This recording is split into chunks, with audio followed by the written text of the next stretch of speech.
السلام عليكم ايها الرائعون. سوف نتحدث يوم سويا هنتكلم عن الدهون. كتير مننا لما نيجي ياكل الدهون بيقول هي اللي بتعمل عندي دهون، ولكن هو العكس.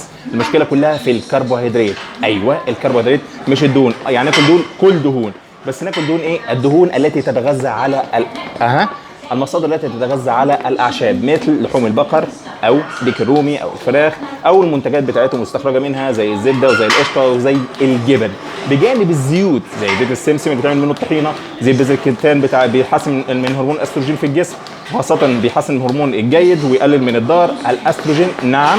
وبالنسبه للزيوت الثانيه زي زيت جوز الهند، زيت اللوز، كل الكلام ده مفيد. زبده الفول السوداني، زبده اللوز، ولكن ما تحطش عليهم سكر، كل الكلام ده مفيد. دوس يا رجل، ولكن ما تكترش في الزيوت دي لان بيبقى فيها نسبه اوميجا 6 ودي بتزود عندي عنصر الالتهابات. ايه تاني ممكن نقوله؟ بجانب طبعا بجانب المكسرات،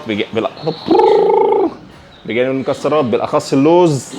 ايه تاني ممكن نقوله؟ والبذور. تحياتي. وابعد عن الدهون غير الصحيه زي السمن الصناعي وزيت ذره وزيت عباد الشمس، او بلاش عباد الشمس، زيت زهره الشمس. ايه تاني ممكن نقوله؟